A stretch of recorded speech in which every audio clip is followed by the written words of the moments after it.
Hi, my name is Kane Ramsey and welcome to this Goal Setting and Action Planning Masterclass. So, we're going to be living our lives in a productive and an effective way, or we're not. And then there's a little bit in between. Going back around about 15 years ago, I was homeless, I was broke, I was living in someone else's flat across the other side of the world with absolutely no sense of direction or vision or purpose for my life. I didn't really have any goals, I'd never really set any goals in the past, but I had a few aspirations. I'd kind of thought to myself that at some point in the future it would be nice to be happily married, ready to start a family. It'd be nice to have a really beautiful home, it'd be nice to have a successful business and perhaps even, publish some books.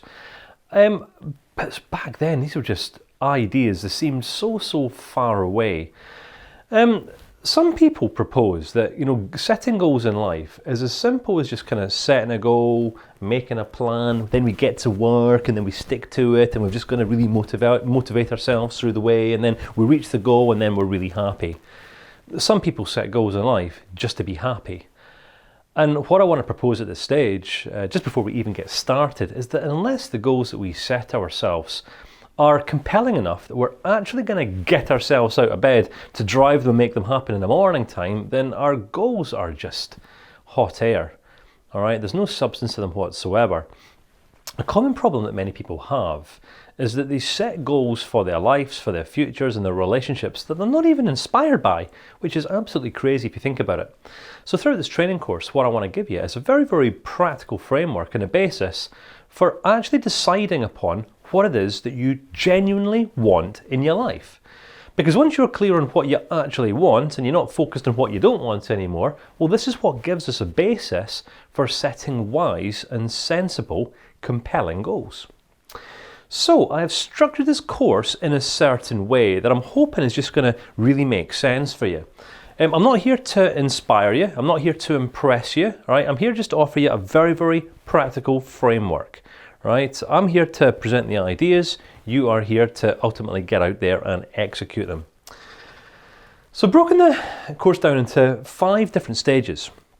Stage number 1, it's really about kind of initiating the goal setting process.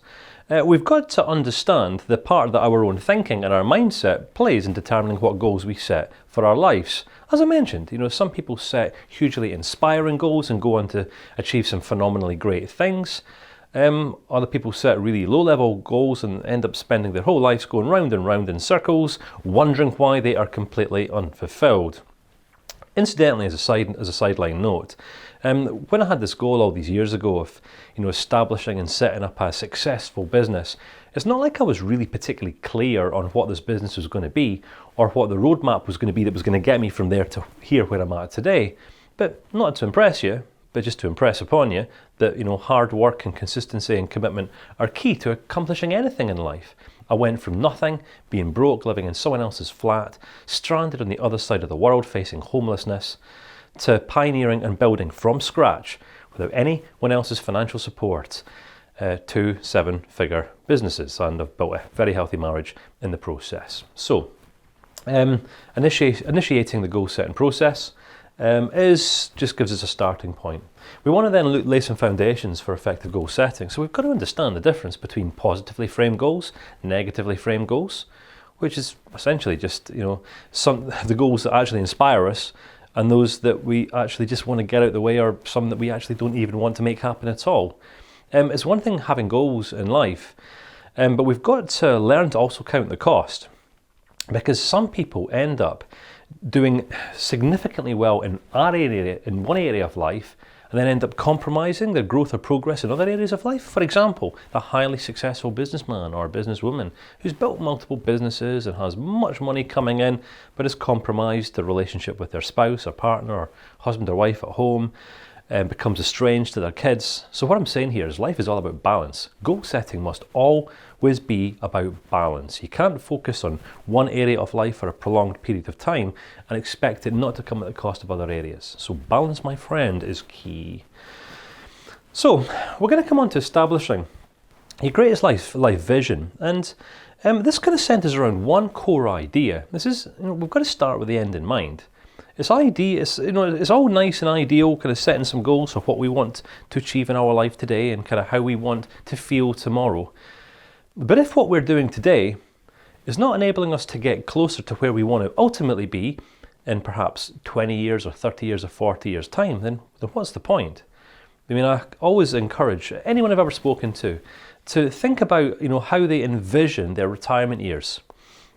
Because most people never give this any thought whatsoever, which is crazy, it's dangerous, right? I have this kind of vision of myself sitting in a rocking chair at the age of 85 years old.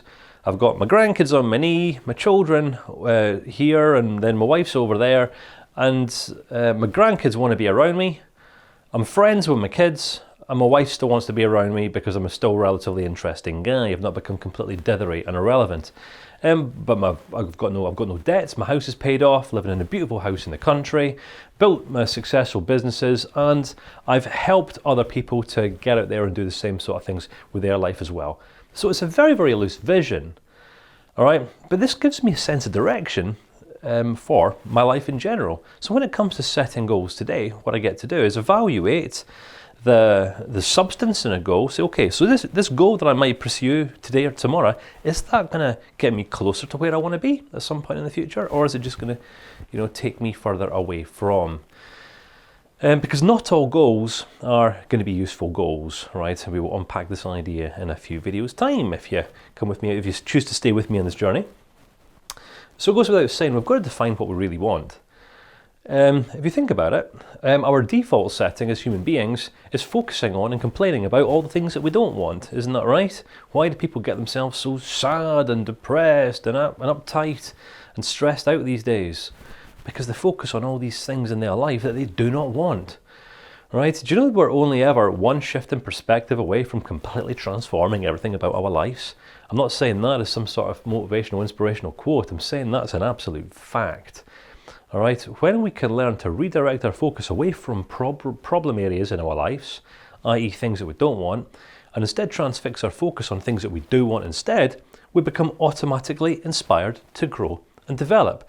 So sourcing motivation to move isn't a problem because we can only be motivated by things that we actually want more of in life. We're never going to find the motivation to pursue things that we don't want, which is why so many motivational seminars are so popular.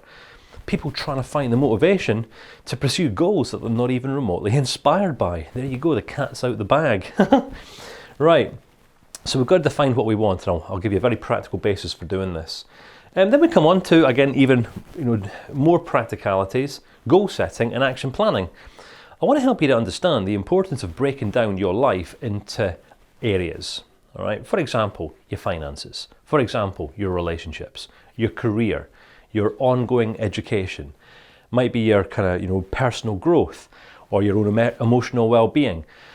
Or we might be talking about the degree of contribution that you want to make back into society, if that's even something you might be willing to consider.